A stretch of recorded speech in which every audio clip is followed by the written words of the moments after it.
Son las 7:03 de esta mañana. Buen día. Buenísimos días tenga usted a esta hora de la mañana. Aquí estamos arrancando la segunda hora Zulia en Caliente. Muchas gracias por la sintonía, pero más allá de la sintonía, por la confianza que usted deposita sobre todo este equipo humano de Canal 11 del Zulia que hace posible este espacio desde las 6 de la mañana. 7:03.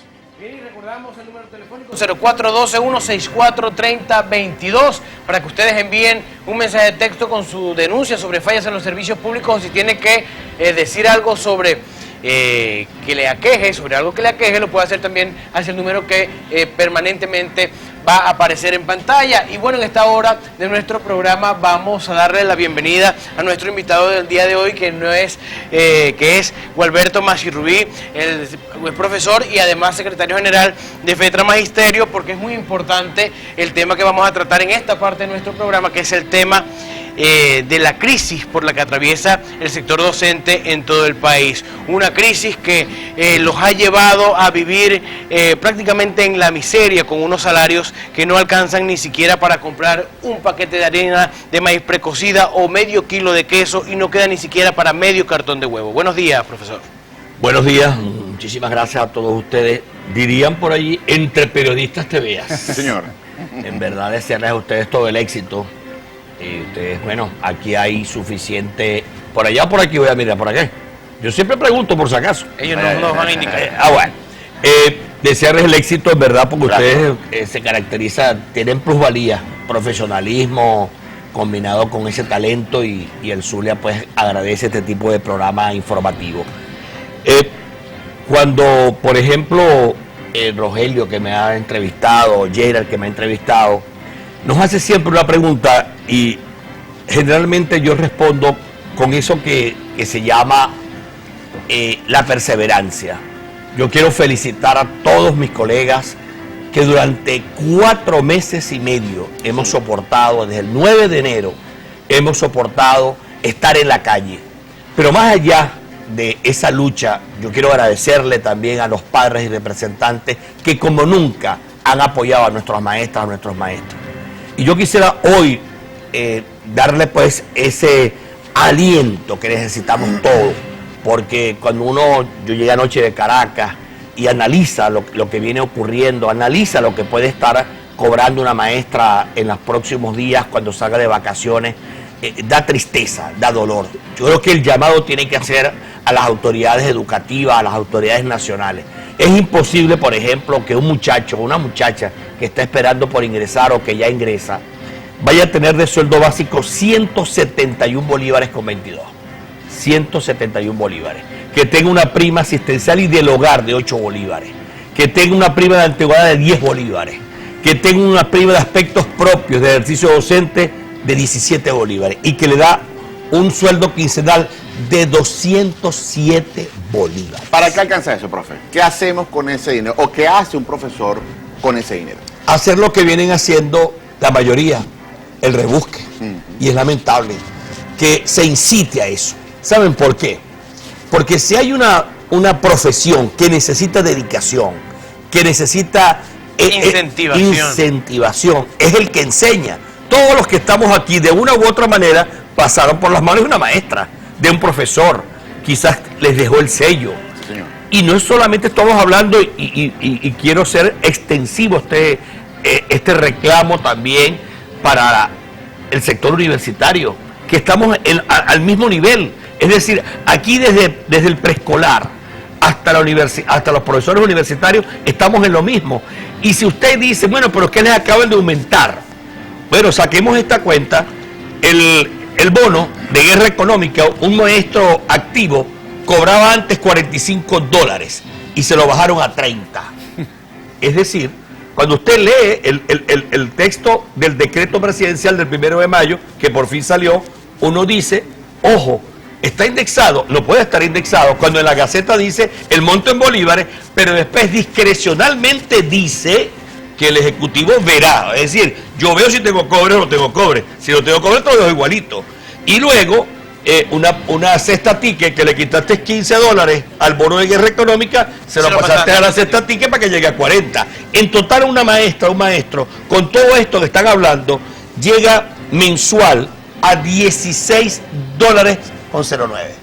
$16, el equivalente a $16 mensuales. Mensuales. O sea, estamos hablando de algo insólito. Entonces, ya basta de que le sigan diciendo a una maestra, mira, que tú tienes abnegación, que tienes que ser un apóstol, pero es que nadie llega a una carnicería, a un supermercado, a una farmacia. Bueno, mira, yo soy una maestra, bueno, aquí está regalada la medicina, tienes que tener dinero.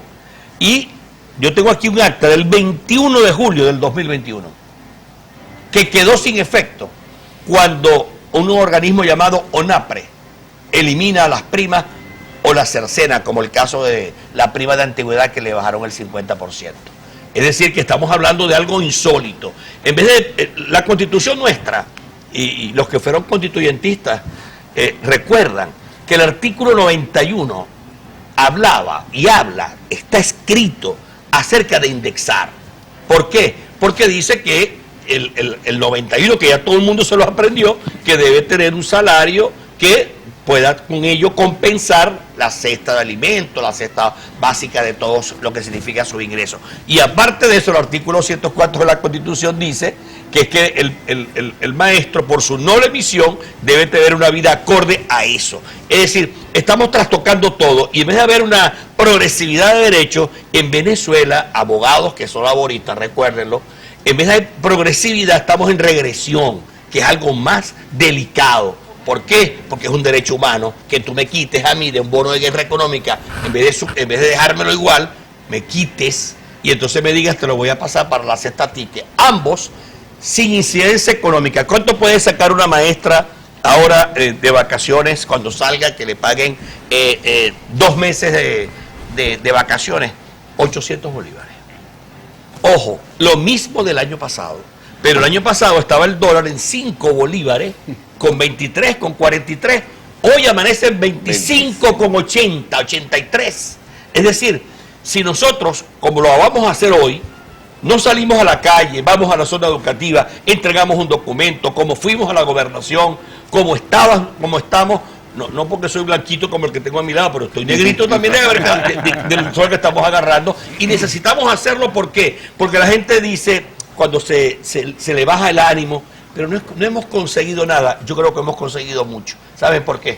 Porque por primera vez en la historia, y yo que tengo mucho tiempo en ello, siento que cuando uno llega a una parte, profesor, digan a los maestros que no desfallezcan, sí, que sigan en la lucha. Uno siente que por primera vez en muchísimo tiempo la gente está consciente de que una maestra o un maestro no puede ganar lo que está devengando. Ojo, y eso se lo voy a manifestar a la jefe de zona educativa. No es, profesora, que estén recogiendo en las escuelas $1 por representante para dárselo a una maestra. Eso no es lo que queremos, porque eso no queremos limosna. Lo que queremos es que se discuta una convención colectiva y se firme, porque el 21 de julio hay un acta convenio del año 2021, que va a cumplir año este año.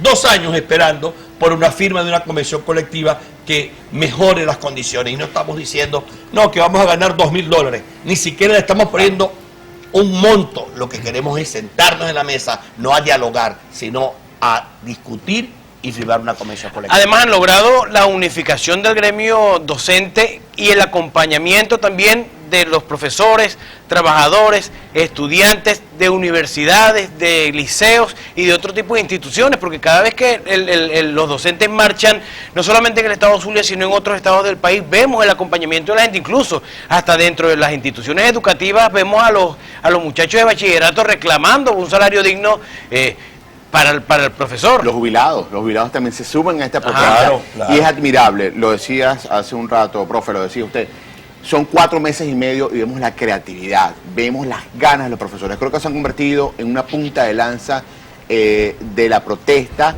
desde los profesores hacia abajo, o sea, porque son todos los empleados públicos que viven esta situación. Ahora, una pregunta. El profesor zuliano, el maestro zuliano, tiene una particularidad muy distinta a los de los otros estados, por muchas razones. Primero, somos el estado que sufrimos con más fallas en los servicios públicos. Eso también tiene que enfrentar el maestro. No tenemos un transporte público acorde, las distancias, todo eso. Creo que es más admirable en todo caso el tema o lo que sufre el maestro profesor zuliano. Sí, mira, por ejemplo, un apagón o lo que significa que se te vaya la electricidad, a veces a uno la memoria o quizás la parte psicológica, ya no hay racionamiento eléctrico, sino administración de carga. Pero igual no duermo cuando se me va la electricidad. Si usted le dice racionamiento, administración de carga es lo mismo. Así estamos. Y luego, así estamos en el Zulia, ojo, pero luego, y veo con preocupación otra vez el pernoctar en las bombas de gasolina. Volvimos a ver a carros muy viejitos que parecieran bachaqueros. Hay tantas cosas que ocurren en el Zulia de Maracaibo que uno se queda a veces, pues, yo vengo de Caracas y en Caracas la luz no hace ni así. O sea, Caracas, cuando el caraqueño siente que parpadea, se preocupa. Y en Caracas hay agua, hay electricidad, en los cajeros hay dinero. Ahora, o sea, es decir, hay otra Venezuela, pues. Profesor Wellington Macirrubí, estuve viendo en las redes sociales, en la red social de la profesora Dorelis Echeto, que estuvo la ministra de Educación estos días por acá. Ayer. Ayer. Me dijeron que estaba allí. Estuvo aquí en Maracaibo. La ministra de Educación que lanzó, ahora abrió una consulta, otra consulta, es decir, ¿qué ha pasado?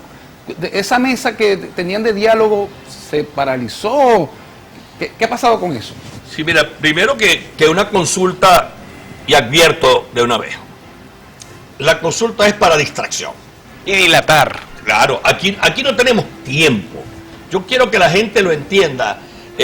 Nosotros hemos, como decía Gerard, creatividad, que es el plantón, que es el esquinazo, que es el grafitazo, y hemos visto con mucha preocupación todavía, por ejemplo, y voy a comprometerme con ustedes en enviárselos, hacer un estudio de algo que vino ocurriendo en los liceos. El problema es tan grave en los liceos. Voy a hablar de un liceo, Liceo José Ramón Yepes.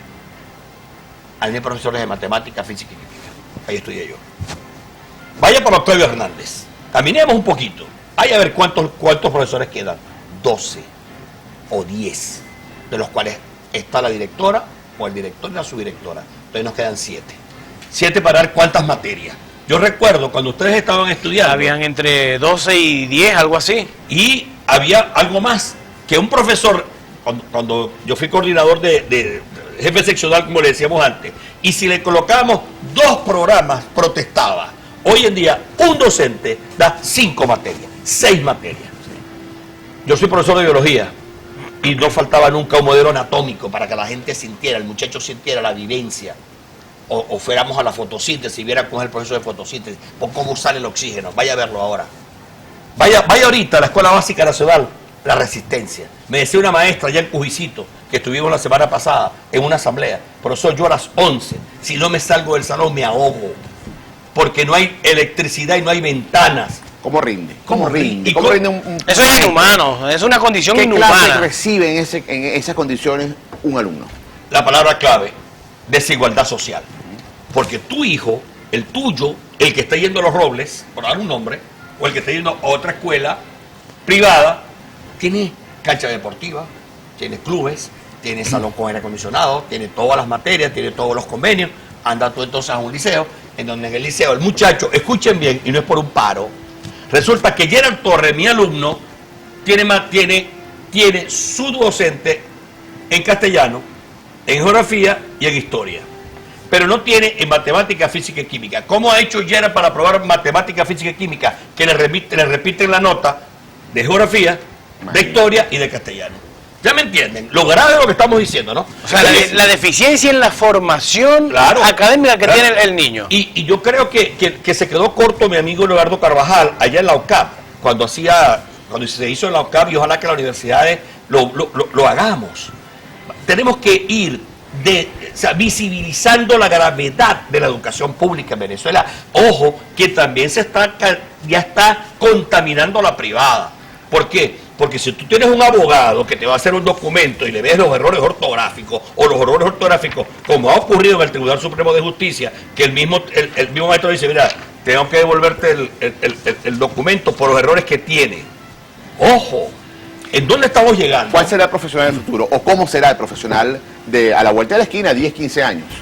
Yo creo que nosotros tenemos que no solamente criticar, nosotros tenemos un proyecto si nos dejan, y quiero hacerlo público. Se llama El Aula que yo sueño.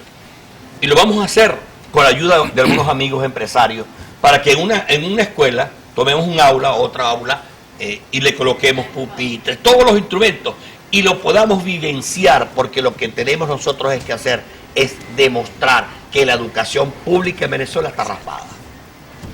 Bueno, nos toca hacer un corte a esta hora de la mañana.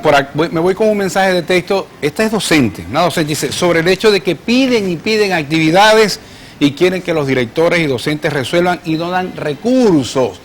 Al regreso, con el profesor Gualberto Macir Ruiz. Ya venimos.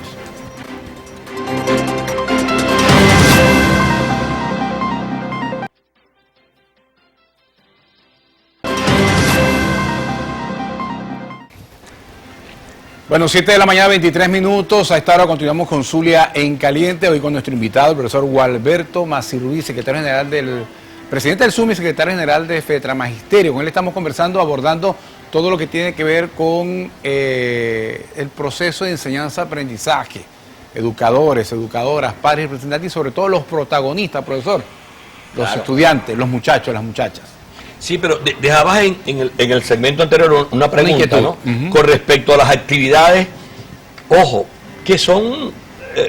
la educación no puede estar únicamente circunscrita a que yo vaya a enseñar historia, a que yo vaya a enseñar biología o castellano, o que yo vaya a enseñar a leer o a escribir. También hay las actividades lúdicas, las deportivas. Pero si usted analiza una prima que le pagan a su maestra, cuando usted ve esa cartelera tan hermosa, realizada por la maestra de su salón, de su aula, esa maestra cobra una prima que se llama Aspectos Propios del Ejercicio Docente. Le pagan quincenal 17 bolívares. Y yo traigo el que ya tiene 20 años de servicio y tiene de sueldo básico 202,40. Ese docente 5, es decir, que ya le falta poquito para irse, tiene un título de posgrado. ¿Saben cuánto le retribuye el Estado venezolano a ese docente que se perfeccionó? 60 bolívares quincenales. Ese es el complemento que tiene. Por ello es tan grave que nosotros digamos hoy que no, ¿qué vamos a hacer con los muchachos? ¿Qué vamos a hacer con los hijos de los maestros? ¿Qué vamos a hacer con las hijas de la maestra? ¿Qué vamos a hacer con la educación pública? Porque la educación pública no puede seguir siendo pública y gratuita. Eso es de la época de Guzmán Blanco.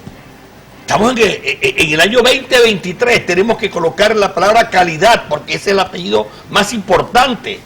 Pública, gratuita y de calidad. Y de calidad, porque si no, nunca vamos... Bueno, yo vengo de la escuela pública, y creo que aquí todos venimos a la escuela pública. Bueno, él no lo... no, que yo se le no, cobre. Yo sí. Y yo me gradué aquí en el Lecuna y yo me asombro como veo cómo está la situación ahora. Claro, o sea, bueno, Udo Pérez. Lo que queda prácticamente es el piso, la planta baja. ¿Qué te lo digo esos auditorios, que eran auditorios donde habían festivales, donde se hacían asambleas. Es decir, no solamente el docente, nosotros tenemos que quedarnos únicamente en lo económico, porque sería muy negligente de un dirigente sentarse aquí y no hablar sobre las condiciones de las escuelas y liceos. Y yo quiero hacer el llamado no solamente a la parte nacional, al gobernador del estado Zulia, gobernador en su gestión anterior. Yo creo que había, no sé si es que le falta dinero, si faltan recursos, pero la escuela de Elia Huerta, un ejemplo, en la parroquia Carrasolo Parra Pérez, parece que hubiese entrado a una guerra como en Ucrania. José Encarnación Serrano, acabamos de ver un reporte en el sector Vallefrío, donde el techo se está cayendo. Se ha caído por partes. Nosotros fuimos hasta allá. A Dios gracias ha caído en horas de la madrugada, pero puede caer, y son niños de educación inicial. Puede haber una tragedia, sencillamente. Y durante estos últimos años del exgobernador Omar Prieto, ellos lo que hicieron fue prácticamente pintar de rojo las escuelas que habían... Prácticamente no, eso fue lo que hicieron, pues. Correcto. Porque no hubo mayor mantenimiento, pues. O sea, todo por política. Porque yo siento que el problema no es que es una gotica de amor, esto no es un problema de la VC, esto es un problema de una inversión en donde el Estado venezolano contrate de verdad. Las bricomiles no han resuelto. No, eso, ¿No? Eso llega al comienzo, llegan las cámaras, pintan. Por ejemplo, caso de la Huerta, ahí entró, ahí se intervino. Pero como decían en el de la Huerta, se dio ese espacio a la gobernación del Estado Zulia y solamente, yo creo que uno le dice que 2 manos de pintura, ¿no? Ahí echaron media mano de pintura. Y luego, por ejemplo, hay planteles donde ha llegado, por ejemplo, material para impermeabilizar. La directora dice, yo quiero impermeabilizar, usted no lo puede hacer, pues no tiene permiso. Entonces, perdiéndose el material, ojo que se lo pueden robar, pero no se resuelve. No permiten la limpieza por parte de organismos de la alcaldía de Maracaibo dentro del Liceo Don Pérez, que está bastante sucio, montado. Mucho monte, pero la directora no permite que entre allí nadie a limpiar. Lo prefieren dejar así, sucio. Sí, porque el problema de nosotros es que mientras no depongamos actitudes, y yo quiero felicitar públicamente a la dirigencia política del Zulia, de los partidos políticos, porque en verdad no se han inmiscuido en el tema del magisterio. Nosotros tenemos que, y lo hago público, porque yo pertenezco a un partido político y he sido muy fuerte y muy duro en nuestros mensajes. No queremos a los partidos o a la dirigencia partidista, porque entonces después nos dicen, ay, que usted lo quiere, se politiza el tema. Y entonces el tema, gracias a Dios, y tengo que felicitarlos a todos ustedes que dirigen los partidos políticos del Zulia. Ojo, eso no quiere decir que de parte de los partidos políticos no haya la solidaridad y el acompañamiento. Y nos han demostrado, pero les repito, es que quien se haya querido salpicar allí no ha podido, porque es que el maestro, la maestra, como a veces algunos cuerpos policiales han querido, que tienen a lo mejor la orden de grabarnos, los reconocen y les dicen, miren, esto es lo que cargamos. Y la maestra que carga carteles, carga la cartulina, el papelito. Es decir, nuestras marchas son marchas de creatividad, de espontaneidad y sin recursos, que es lo más importante. Profesor Gualberto Maci Rubí, la hora cero. Ustedes, yo lo recuerdo, ustedes el 1 de mayo que cuando le tocó intervenir habló de la posibilidad de la hora cero. ¿Qué es la hora cero? Porque han hecho eso, esquinazos, plantón. ¿Qué es la hora cero? Porque cuando yo escucho eso, yo digo, una hora cero significa que no se va a trabajar, pero sí que prácticamente la educación está a medio andar. Por favor, si están amables. Mire, la hora cero, yo lo voy a graficar de la siguiente manera. ¿Cuántas veces, por ejemplo, ha visto usted a un micro, a un autobús? Hora cero ya. Es decir, tenemos que anunciarlo para ver si responde el patrono ante una demanda que no le hemos podido hacer. Y lo digo aquí porque, por si acaso, que quede entre nosotros. Por ejemplo, el ministro del Trabajo proviene de la Asamblea Nacional, es diputado, activista del partido de gobierno. Como el ministro del Trabajo, por ejemplo, admite un pliego conflictivo. No lo va a admitir, porque cree que el tema es político. Correcto. Por ejemplo, las inspectorías del trabajo no te admiten un pliego contra el ministerio porque dice, o el ministerio igual, no, eso es político. Entonces, ¿qué nos ha tocado? La vía de hecho. ¿Y cuál es la vía de hecho? La que está diciendo el extraordinario periodista Rogelio. Anunciar una hora cero, solicitarla es que nos pongamos todos de acuerdo. Porque ¿hasta cuándo una maestra, un maestro va a estar en la calle dejando su vida? Porque aquí las temperaturas en Maracaibo, cuando estamos en esa marcha, salones, sí, son de 40 grados, 42 grados. Y nosotros seguimos allí. Y entonces esa hora cero significa que la gente se está cansando y dice, vamos a ponernos todos de acuerdo. Y algún día tendremos que paralizarnos todos a ver si se despierta. Porque aquí ese cuento de que no hay cobre no se lo cree nadie. ¿Por qué? Sí, ¿Dónde claro. está, por ejemplo, qué quedó de lo que recolectó el Estado venezolano en relación al impuesto sobre la renta del contribuyente? ¿Qué pasa con el IVA? ¿Qué pasa con el oro? Ese oro que está en el sur de nuestro país. ¿Dónde está todo ese oro? ¿Dónde están los recursos nuestros que no queda para que el dirigente pueda decir, no, es que a mí me presentaron las cuentas? No, aquí nadie saca cuentas, sino que el bloqueo económico, pero entonces uno ve lamentablemente supuestos procesos de corrupción donde se hablan de miles de millones de dólares. Ay, y que no hay nadie de oposición, bueno, dentro de los que están detenidos ahorita, inmiscuidos en ese tipo de tramas de corrupción. O sea, son personal de confianza del Estado venezolano, por lo menos en PDVSA. Que Sí. se están investigando unos alcaldes tal, pero todavía no hay nada concreto Y en los ese anuncios de las reservas petroleras, reservas de gas. ¿Dónde está todo eso? Y entonces lamentablemente uno tiene que decir, y Rogelio como hizo la pregunta, se lo decimos, esa hora cero la está pidiendo todo el país. Nosotros venimos llegando, nosotros estuvimos en una reunión donde estábamos 19 estados del país. Y de una u otra forma, la gente dice, bueno, vamos, aunque sea de 24 horas, pero tenemos que reunirnos todos, porque esto no es un problema del magisterio. O sea, ya ningún dirigente de otros sectores pueden estar diciendo que no es el magisterio. Aquí estamos afectados, obreros, empleados, profesionales, de cualquiera, de cualquier rama. El docente, por supuesto, y lo que estamos nosotros es, si nosotros nos tomamos de la mano de verdad, sin pasarnos esas facturas y recibos de señales, sino de unidad, yo estoy convencido de que el Estado patronal, como ocurrió en las puertas de Sidor, Sí, señor. que fueron los mismos obreros, sus compañeros quienes les dieron, no queremos este discurso, porque yo con bono no voy a comer. Y nosotros decimos, nosotros con bono no vamos a ir a unas vacaciones. Y la gente saca la cuenta de enero de este año. Recuerden que en agosto del año pasado, 2022, salió el magisterio en vacaciones a reclamar que le habían pagado falla las vacaciones.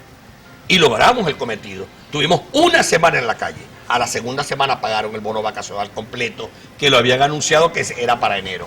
En conclusión, sigue latente lo que significa la hora cero, porque no hay respuesta de la parte patronal en sentarse a discutir la convención colectiva. Nos estaban diciendo en Caracas que aparentemente la comisión designada por el presidente Nicolás Maduro presenta el informe a finales de mayo.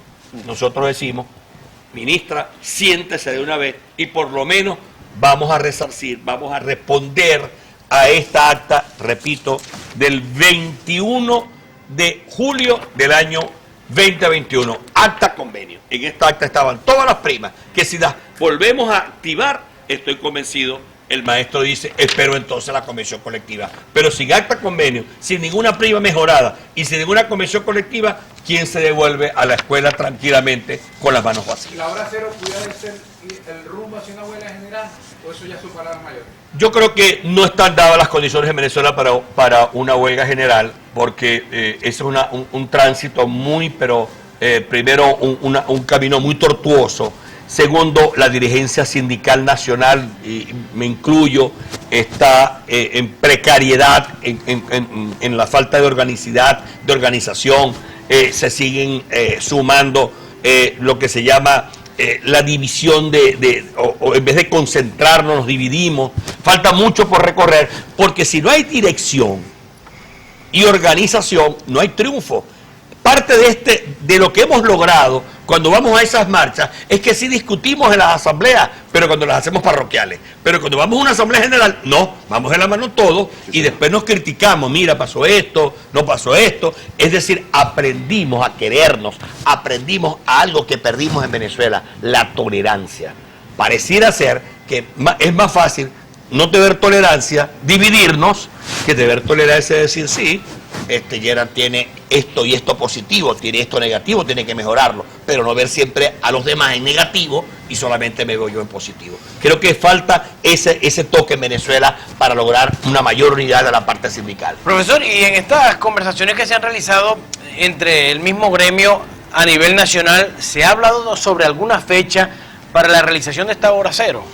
Nosotros en todo el país, por ejemplo, el Estado Táchira ya hizo una consulta. Esa consulta participaron 12.000 docentes que dicen ya estamos dispuestos a ir a una hora cero, que sería la hora cero es para anunciar un paro indefinido, porque la hora cero la administra el sindicato. Yo puedo decir, vamos a la hora cero, y puedo decir, el paro es de 24 horas, porque el paro cero no es una huelga indefinida. Y después puedo decir, epa, hora cero, paro 48 horas, pero no puedo decir de una vez paro indefinido. Miranda, Carabobo va hoy a una consulta. Allí sí están metidos, están involucrados todos los sectores. Hoy todos los sectores, magisterio, laboral, va a la consulta en Carabobo. Y creo que esa va a ser la tendencia en todo el país. No consultarle al maestro de un contrato, sino de todos los sectores, qué vamos a hacer ante esta crueldad. Porque el que lea el decreto, primero no está indexado. Los bonos no están indexados, léanlo. Indexar significa, para que lo conozcan ustedes, ¿qué es indexar?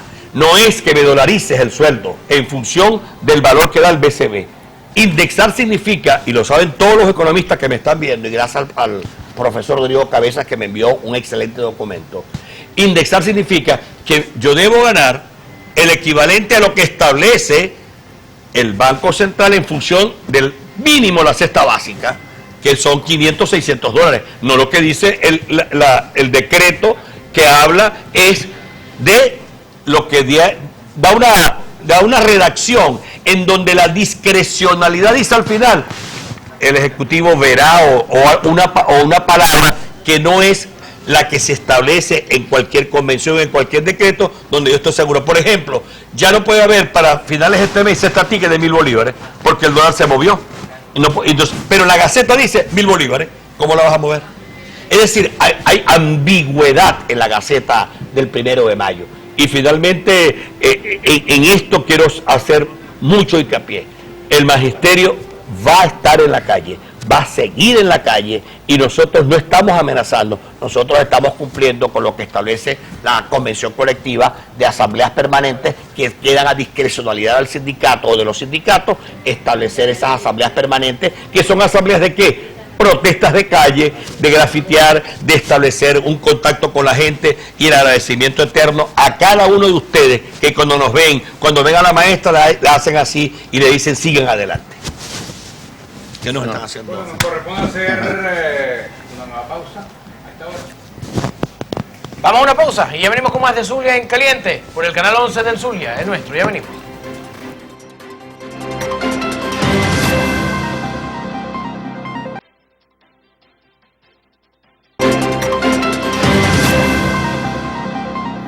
...43 de la mañana, tenemos acá en Zulia en Caliente junto al profesor Gualberto Massi-Rubí, hablándonos pues sobre toda esta situación, esta problemática que vive el docente venezolano, más aún el docente zuliano. Pero estamos en el tercer lapso, estamos en la recta final.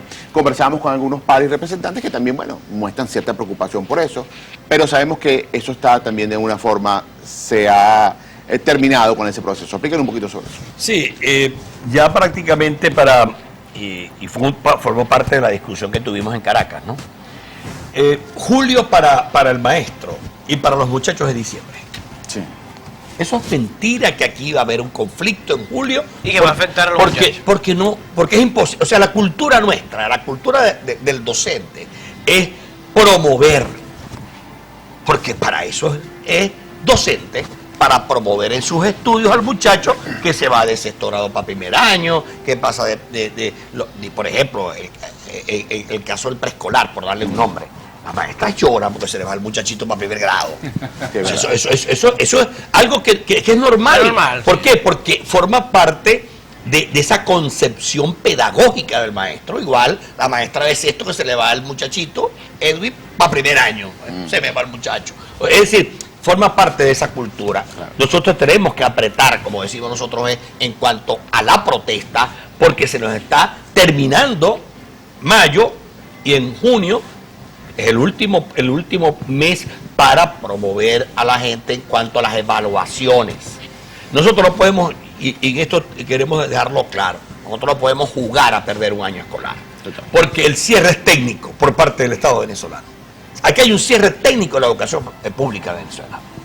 Si no, no se justifica que en un liceo pase tu hijo 3 lapsos sin ver matemática, o pase 2 lapsos sin ver química, o pase un lapso sin ver física. Eso es un cierre técnico. ¿Por qué? Porque ¿quién va a hacer la suplencia de Gualberto, que está en tercer año, con lo que gana? Anteriormente en el IPA daban en la relación, y el Ministerio PENIPA le pagaba a los suplentes 6 meses después, pero le pagaba. Ahora no, el que va para un aula de esa es a colaborar. Y hay un segundo error que sí estamos cometiendo. O sea, los docentes están le están financiando la educación al Estado de Venezuela. Esa es una conclusión innegable. El Estado venezolano recibe del maestro el pago, no al revés, no el Estado al maestro. Segundo, no dejen ustedes, los padres, que en una dirección yo voy a colocar a una directora o a un director. Coloque, no porque voy a subestimar al obrero, pero el obrero no enseña. el obrero es para limpiar. Él no puede estar en un salón de clase. Claro. O no pueden buscar a cualquiera en el barrio para que atienda a su muchacho, porque usted no sabe lo que pueda tener un muchacho de esos que no enseñe lo que debe enseñar un maestro, que para eso estudia. O a un militar. Claro, miren, Profesor, pero ¿eso ha pasado o no ha pasado? está pasando. Están buscando gente de otro lado y da clase. Claro, pero, Y obreros, no solamente que son obreros, gente de la calle, sin ningún perfil. Miren, ¿ustedes se acuerdan de la chamba juvenil? Claro. Aquel boom. Chamba juvenil. ¿Dónde está la chamba juvenil? Pues la chamba fue, ya lo que yo que cobro, lo que iba a cobrar Dios. Ya vengo, espérenme aquí, no volvió más. Me voy a otra chamba. Me voy por otra chamba, o sea, por Dios. O sea, el problema educativo tiene que estar centrado, y es mi propuesta hoy, en este día que estamos haciendo aquí. Tenemos que cerrar el año escolar haciendo un gran evento en donde las universidades, los gremios y las autoridades educativas nos sentemos para promover en el Zulia un acuerdo educativo que le garantice al muchacho zuliano cómo va a avanzar para mejorar la calidad educativa. ¿Por qué? Porque el tema económico no lo podemos incluir en eso, porque no nos va a unir. Pero sí nos puede unir procurar mejorar la calidad educativa en el Estado Zulia. Eso sí nos tiene que unir a todos, sin ningún distingo. Zona educativa, Secretaría de Educación, los sindicatos, las universidades, que hagamos un par de días, un congreso que le ofrezca al Zulia una alternativa para mejorar la calidad, que la perdimos desde el preescolar hasta el sistema, hasta el nivel universitario. Todo lo tenemos así. Si no, vayan para la universidad y ven esos pasillos que pareciera ser que a veces será hasta un muerto, pues uno se pone nervioso cuando ve a la universidad en las condiciones que la estamos viendo en este momento. De hecho, hay una pregunta acá que nos llega, que nos dice: profesor, enumere usted cuáles son los colegios en peores condiciones de infraestructura en la región zuliana y cuáles son las condiciones de esos niños en los planteles.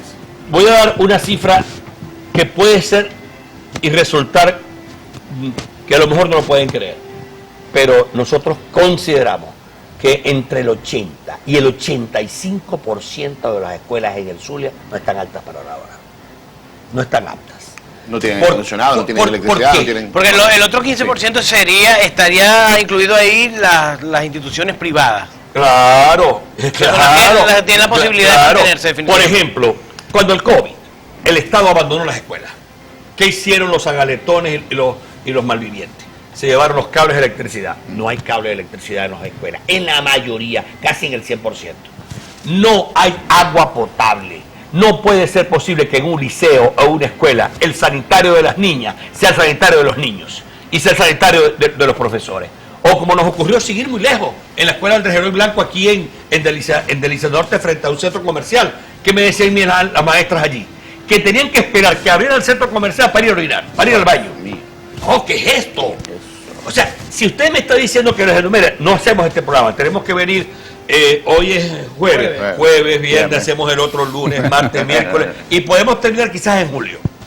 Porque en algunos, repito, en muy contados casos, hemos visto, tengo que decirlo con mucha seriedad, caso San Francisco. Hay escuelas en San Francisco que no quiero, por ejemplo, estuvimos allá en los lados de José Domingo Ruz, porque si alguien no nos puede decir que nosotros tocamos las escuelas, si alguien no puede decir que nosotros estamos únicamente espantallando para que nos entrevisten los que están aquí, no, nos metemos en las escuelas. Tenemos que decir, en ese sector que ha imperado, ojo, escuchen lo que voy a decir, porque están esas escuelas así, no las quiero nombrar todavía, porque estamos haciendo todo un listado, por autogestión, que les han donado padres los recursos para limpiar la escuela, que le han donado a la escuela hasta aire acondicionado, hasta un preescolar. Pero por la gestión, ojo, lo que dice la Ley Orgánica de Educación, escuchen bien la palabra, las dos palabras, Estado docente. ¿Qué significa Estado docente? Que como yo soy el de las políticas educativas, el que debo bajar todos los lineamientos del Estado docente dice, en la Ley Orgánica de Educación, que yo debo garantizar las condiciones idóneas para enseñar. Bueno, aquí nadie enseñaría. Una clara violación a los derechos humanos. Ahora, profesor, Nelson Canqui creo que está al frente de Fundeduca, en el Zulia. Yo lo he visto en entrevistas, ha otorgado, no da recursos, no cómo va la infraestructura. Nelson en verdad ha sido diligente, pero le diría a mi madre pañitos de agua caliente. Pero no vamos al fondo, no vamos al fondo. Porque no puede ser, por ejemplo, que en el Liceo Don Pérez estén los salones sellados para que no se roben los pupitres. Soldadura. Los salones que no están funcionando están soldados. Es decir, tú puedes ver imagínense la gravedad de todo esto. Eso es antipedagógico. Exactamente. O, seguir muy lejos, 18 de octubre, lo que era la normal Alejandro Fue Mayor, Francisco Ochoa. Correcto. Las ventanas las sellaron con bloque. O sea, imagínate en Maracaibo, nosotros sentados en Maracaibo, pues yo creo que esos supervisores que nombran a veces, que no son supervisores, que los que llegan a la puerta, ¿quién está aquí? ¿Quién fue? A mandar y a adular. Exactamente, porque lo que A están en veces, el aula, pues, sí. porque ninguno de esos tiene perfil para ser supervisor, porque no son ni directores ni subdirectores, sino que me sacaste de aula, soy simpatizante del partido. Más políticos, te saco, correcto, son más te saco, políticos que... Y entonces llego a la escuela, metete en el aula a las 11 de la mañana y que el aula no tenga ventiladores. O metete en el aula en el turno de la tarde, a las 2, 3 de la tarde, y que sientas el calor y digas a la maestra, no, ustedes no pueden salir antes de las 5 de la tarde. Y hay instituciones educativas que todavía tienen los 2 turnos. Quedan muy pocas, pero todavía quedan, sí, queda un 10%. La mayoría se perdió Abajo de la matrícula. muchísimo. Por ejemplo, en Cristo de Aranza, Rómulo Gallego. Vaya para esa escuela. Escuela Rómulo Gallego, en Cristo de Aranza. Vean lo que quedó. Creo que nos quedan ahí 100 alumnos, 50 muchachos. Cerrada, prácticamente. O sea, es decir, hay una crisis. Y quien no quiere entender que no hay una crisis, lamentablemente está viendo únicamente una sola cara de la moneda. La ministra no quiere entender eso. La ministra, yo creo que la ministra, en el recorrido que está haciendo en Venezuela, ojalá que no estén cometiendo ese error de estarla paseando únicamente en los colegios que andan más o menos bien. Deberían hacerlo por ejemplo, llévenlo para acá para la Resistencia, ahí en Cujicito, y la meten en la Resistencia. Miren, ¿qué vamos a hacer, ministra, con esto? O la llevan para Ludo Pérez, al Varal, que le están haciendo su trabajo de fachada, pero entren al Varal, porque no es la fachada, sino es entrar al liceo. Claro. O Al Pichincha, que también... el Pichincha está cerrado. Mire, tenía una educación el excelentísima para... El Pichincha niños con tenía discapacidades. servicio médico. Me cuentan, nosotros hicimos un reportaje allá, y en la Escuela Básica Nacional El Pichincha había el servicio de laboratorio, y llevaban las escuelas que estaban cercanas a los muchachos para que le hicieran el examen de sangre. Pero tenía un comando de la milicia. Sí, hay un comando allí y como una escuela de artes marciales, cuestiones de esas. Eso es lo que... Para lo que quedó ese colegio. Para lo que quedó ese Lamentable. Atendían a niños con discapacidad auditiva. Exactamente. O sea, excelente para ellos. Correcto. Y sobre la deserción docente, se han ido del país, ¿cuál es el porcentaje que de cada 10 docentes... Y bueno, los casitos que estábamos comentando hace rato... De cada 10 docentes la mitad se fue. Y estoy siendo benevolente. Cuidado, no son de cada 16.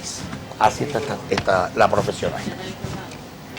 Bueno, agradecer al profesor Gualberto Macirrubí su presencia en el día de hoy. De verdad, no deja de sorprendernos esta situación, a pesar de que día a día estamos en estas entrevistas, pero hoy ha dicho cosas que realmente pues da mucho de qué preocupar. Muchas gracias, profesor. Gracias a ustedes. Y de verdad, yo por esta me despido, agradecido también por su participación y dejarnos entrar a sus hogares. Yo gracias, profesor, por haber venido Gracias a a ustedes. Zulia en Caliente, y a ustedes, amigos, por habernos sintonizado nuevamente en esta nueva etapa de nuestro programa. Por supuesto, nosotros comprometidos de llevarles la mejor información, además de excelentes entrevistados para analizar la situación del país y el día a día de los venezolanos. Será hasta mañana. Bueno, muchísimas gracias por su atención, muy amable a esta hora de la mañana. Zulia en Caliente, de 6 a 8 de la mañana, de lunes a viernes por Canal 11 del Zulia. Feliz mañana, feliz día, y recuerde, arrieros somos y en el camino andamos. Hasta luego.